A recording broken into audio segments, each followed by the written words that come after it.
SEC의 변호사가 이런 얘기를 했습니다. 소송뿐만 아니라 많은 법적 공방 싸움이 끝이 날 것이다 라고 예측한 바가 있거든요. 개인적으로 이 폴 애킨스가 빠르게 집권을 하는 시기를 좀 기다리고 있고 4년이 넘는 기간 동안 법적 공방, 그 SEC로서 눌려와 있었기 때문에 완연한 그 알트 시즌이 불어오기 전에 키 맞추기를 좀 했다라고 생각하고요. 상승률이 충분히 나올 수 있다라고 보고 있습니다. 그 부분에 있어서 저장소 섹터의 대장 코인인 파일 코인 또한 반드시 미래에 살아남을 수 있고 활성화가 될 수밖에 없는 코인 중에 굉장히 좋게 바라보고 있어요. 이 코인을 바이낸스에서 집중해서 보유하고 있는데 혹시라도 중장기적으로 가져갈 코인을 좀 찾고 계신다면 한번 눈여겨보는 것도 권장드리고 싶습니다. 아직 나오지 않은 XRP 호재가 있다면? 일단은 XRP에 대해서는 가장 중요한 거는 일단 소송인 것 같아요. 아직까지 소송 4년이 넘어버렸는데 항소가 아직까지 좀 진행 중에 있습니다. 약식 판결 이후에 좀 빨리 끝날 줄 알았는데 결국에는 시간 끌기를 해왔고 벌써 4년이 넘는 기간 동안 투자자를 정말 힘들게 했죠. 그래서 무엇보다 가장 중요한 호재는 이제 SEC와의 소송이 끝나는 것이지 않을까. 일단 1차적으로 좀 말씀드리고 싶고, 전 SEC의 변호사가 이런 얘기를 했습니다. 지금 현재는 SEC의 위원장이 마크우에다가 지금 직무대행을 하고 있고, 헬스터 피어스가 태스크포스를 만들면서 암호화폐에 대한 어떤 정책과 규제를 만드는 과정에 있지만, 정말 폴 애킨스가 위원장 자리에 앉게 되면 몇 주 내로서 이제 리플과 SEC의 소송뿐만 아니라 많은 법적 공방, 그런 진흙탕 싸움이 끝이 날 것이다라고 예측한 바가 있거든요. 그래서 저는 개인적으로 이 폴 애킨스가 좀 빠르게 집권을 하는 시기를 좀 기다리고 있고, 무엇보다도 이제 핏 21 법안이라고 하는 암호화폐 상품 법안이거든요. 21세기 금융혁신 법안으로서 암호화폐 중에 70%는 증권이 아닌 상품이다라는 법안인데, 이 자체가 좀 통과가 되게 된다면 리플과 SEC의 소송뿐만 아니라 아까 언급드렸던 바이낸스의 소송, 크라켄의 소송, 코인베이스의 소송, 이런 법적 공방들이 모두 다 좀 클리어하게 빨리 끝날 수가 있기 때문에 이러한 시기를 일단 좀 우리가 기다렸으면 좋겠습니다. 또한 지금 아직까지 나오지 않은 호재 중에 대표적인 것은 이제 블랙록의 현물 ETF 신청일 것 같아요. 지금 현재까지 카나리 캐피탈이라거나 21 쉐어즈, 비트와이즈, 위즈덤트리, 프로쉐어즈 등등 여러 가지 자산 운용사에서 리플, XRP에 대한 현물 ETF 신청을 한 바가 있었는데요. 아직까지 신청은 이루어졌지만 승인은 하지 않았습니다. 저는 개인적으로 이제 세계 최대 자산 운용사인 블랙록에서 좀 신청을 해야지만 승인 일자가 좀 잡히고 어느 정도 가닥이 잡히지 않을까. 그리고 사실 블랙록 같은 경우는 지금까지 ETF 승인 승률이 99%가 넘어가기 때문에 신청을 함과 동시에 XRP에 대한 좀 좋은 파급력이 있지 않을까 이렇게 좀 바라보고 있습니다. 이미 많이 오른 게 아니냐라는 말이 많던데 어떻게 보시는지? 네, 사실 XRP가 작년 이제 트럼프 행정부가 들어서면서 거의 6배 가까이 올랐던 걸로 제가 알고 있습니다. 제 최고가로 한 5,000원 정도까지 살짝 갔다가 지금 이제 다시 한 3,000원 중반대 이제 횡보를 하고 있는데요. 이제 막 코인을 투자하신 분들이 방금 이제 질문 주신 것처럼 XRP 이미 너무 많이 올랐다라고 생각하실 수는 있겠지만 저는 아직은 그 파급력이 나오지 않았다라고 생각을 해요. 지금까지 7년이 넘는 기간 동안 에너지를 응축시켜왔고 4년이 넘는 기간 동안 법적 공방, 그 SEC로서 눌려와 있었기 때문에 이제 완연한 그 알트 시즌이 불어오기 전에 키 맞추기를 좀 했다라고 생각하고요. 아까 언급드린 그런 호재가 반영이 되게 되면 조금 더 높은 올타임 하이를 넘어가는 상승률이 충분히 나올 수 있다라고 보고 있습니다.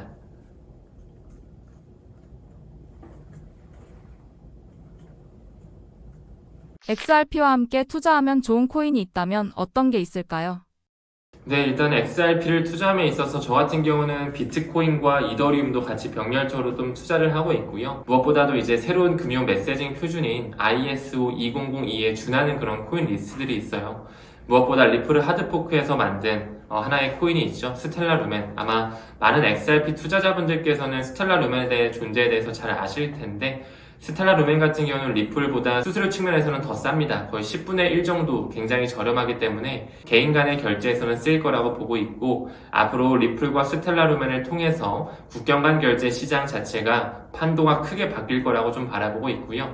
그 이외에도 에이다라든지 헤데라, 신핀 네트워크 이런 코인들에 우리가 좀 집중을 해서 새로운 금융과 좀 연관성을 가져가고 큰 파급력을 가져올 수 있는 유틸리티가 좀 보장되는 그런 코인들에 포커스를 좀 맞춰야 되지 않을까 생각하고 있습니다. 그리고 또한 이제 앞으로 CBDC의 세상이 오게 된다면 이제 익명성, 개인에 대한 프라이버시가 굉장히 중시되는 시대가 올 텐데 그 대표 주자로서 지켓이라고 하는 이제 지켓 스나크의 원천 기술을 가지고 있는 코인이거든요. 그렇기 때문에 저 같은 경우는 이제 지켓이 이 ZEC라는 코인을 세계 최대 거래소인 바이낸스에서 좀 수량에 집중해서 보유하고 있는데 혹시라도 중장기적으로 가져갈 코인을 좀 찾고 계신다면 지켓시도 한번 눈여겨보는 것도 권장드리고 싶습니다. 그리고 앞으로는 이제 AI 생태계가 더욱더 강화되면서 정보를 저장하는 부분에 블록체인이 또 가미될 수밖에 없는 시대가 도래할 것이라고 생각하거든요. 그 부분에 있어서 저장소 섹터의 대장 코인인 파일코인 또한 지금까지 굉장히 저평가되어 있는데 저는 반드시 미래에 살아남을 수 있고 기관의 채택으로서 활성화가 될 수밖에 없는 코인 중에 또 파일코인도 굉장히 좋게 바라보고 있어요. 그래서 여러분들께서 이런 리플 XRP나 그리고 스텔라 루멘 뿐만 아니라 뭐 지켓이라든지 파일코인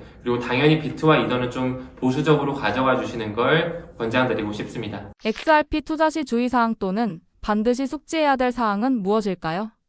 네, 사실 XRP 같은 경우가 한국인들이 워낙 관심이 많은 코인이다 보니까 정말 많은 그런 퍼드성 기사들, 좀 그런 악재에 대해서 굉장히 민감한 코인이기도 하거든요. 그래서 우리가 XRP를 투자할 때 최근에 티커명이 리플에서 XRP로 바뀌었을 때도 많은 개인 투자자들이 좀 혼동을 하기도 하고 좀 이렇게 뭐 이해를 못 하시는 분들도 꽤 많으셨던 것 같아요. 그렇기 때문에 우리가 더더욱 리플과 XRP를 좀 분리해서 XRP 레저의 생태계에 대한 개념 먼저 좀 천천히 잡으면서 숙지를 해야 되는 게 먼저이지 않을까 생각이 들고 무엇보다 또 리플사는 매월 1일마다 에스크로 물량에서 10억 개씩 판매 또는 대여를 하거든요. 이게 이제 ODL이라고 하는 리플 페이먼트가 안전하게 이루어질 수 있게끔 소각이 되기 때문에 그 금융기관이나 송금 업체에서 XRP를 어느 정도 들고 있어야 되거든요. 그렇기 때문에 판매 또는 대여를 하는 건데 이게 이제 매월 1일마다 이루어지는 일이다 보니까 이를 통해서도 또 굉장히 퍼드 기사가 많이 나와요. 뭐 리플 기사가 덤핑 물량을 만든다. 리플사가 너무 많은 물량을 좌지우지하기 때문에 리플은 다시 리또속이 나올 수밖에 없다 등등 여러 가지 이제 정말 개인 투자자들을 힘들게 하는 그런 기사들이 많이 나오는데 그럴 때일수록 XRP에 대한 개념을 더욱더 우리가 견고히 잡고 미래 비전에 대해서 확실하게 공부할 필요는 있다라고 생각합니다. 그리고 현재 ISO 2002 그 등록 관리 그룹에 들어와 있는 블록체인 자체가 리플렛이거든요.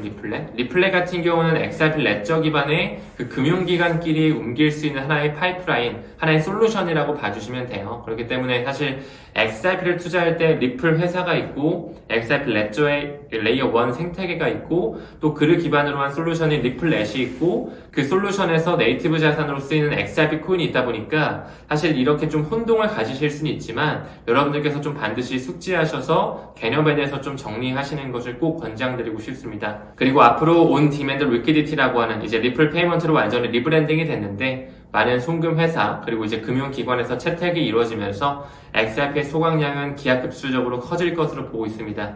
또한 리플사에서 발행한 RLUSD 역시 법정 화폐만 옮기는 게 아니라 스테이블 코인도 옮길 수가 있고 암호화폐까지 옮길 수 있는 파이프라인이 지금 계속 상장이 되고 있다 보니까 앞으로 이 가치의 인터넷을 만드는 세상에 있어서 리플사 그리고 XRP 코인이 굉장히 크게 좀 주목받는 시대가 올 것이다. 꼭 한번 이 부분 참고해 주시면서 투자 이어가시길 바라겠습니다.